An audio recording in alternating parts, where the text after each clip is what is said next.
I want to be able to write down unending sequences of numbers.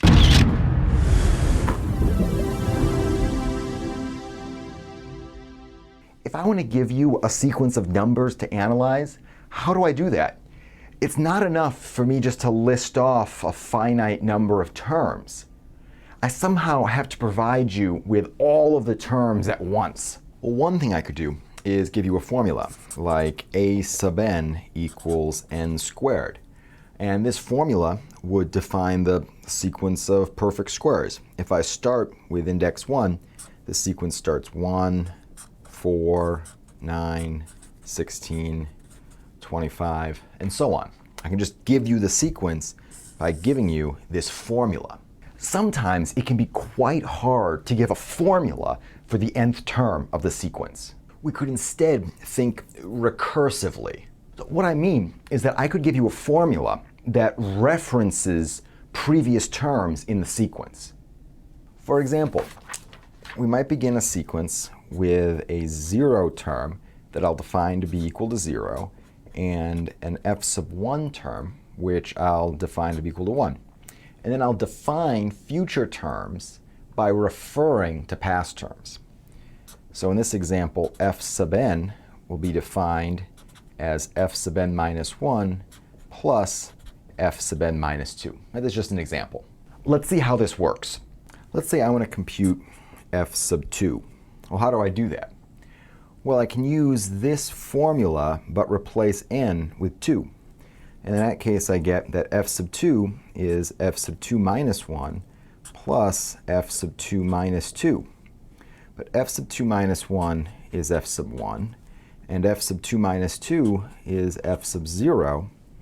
And what's f sub 1? Well, I know these two facts. I know that f sub 1 is 1, and I know that f sub 0 is 0, and consequently f sub 2 is 1. And we can keep going. Well, let's compute f sub 3. Replacing n with 3, I find that f sub 3 is f sub 3 minus 1 plus f sub 3 minus 2.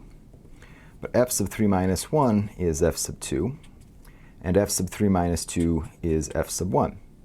Now, I just computed f sub 2 a minute ago. F sub 2 is 1. So that tells me that f sub 3, which is f sub 2 plus f sub 1, is 1 plus f sub 1 is 1. And 1 plus 1 is 2. So f sub 3 is 2. And we can keep going. Well, let's compute f sub 4. So if I want to compute f sub 4, I replace n with 4, and I find that f sub 4 is f sub 4 minus 1 plus f sub 4 minus 2. 4 minus 1 is 3, and 4 minus 2 is 2. So f sub 4 is f sub 3 plus f sub 2. Right? Each term is the sum of the previous two terms. Now, what's f sub 3? Well, I just computed f sub 3 a moment ago. F sub 3 was f sub 2 plus f sub 1, which was 2. So f sub 3 is 2. And I computed f sub 2 a couple moments ago, and I found that there was 1.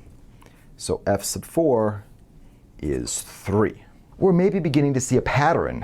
1, 2, 3. But that pattern does not continue. Let's check. F sub 5 is f sub 4 plus f sub 3. F sub 4 I just computed was 3, and f sub 3 I computed a little while ago to be 2, and 3 plus 2 is 5. So f sub 5 is 5. What's f sub 6? Well, f sub 6 is f sub 5 plus f sub 4. I just computed f sub 5, that was 5, and f sub 4 was 3, and 5 plus 3 is 8. So f sub 6 is 8. This sequence has a name. So this particular example is called the Fibonacci sequence. It starts 0, 1, and then each term is the sum of the previous two. So the next term is 1, 0 plus 1. The next term is 2. The next term is 3. The next term is 5. The next term is 8, and so on. This isn't to say that the only way to talk about the Fibonacci sequence is by giving a recursive formula. We're going to see later on in this course that it's possible to write down an explicit formula for the nth Fibonacci number.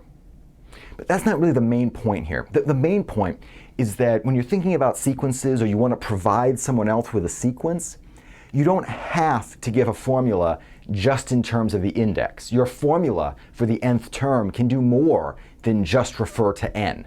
Indeed, a formula like this one can refer to previous terms in the sequence.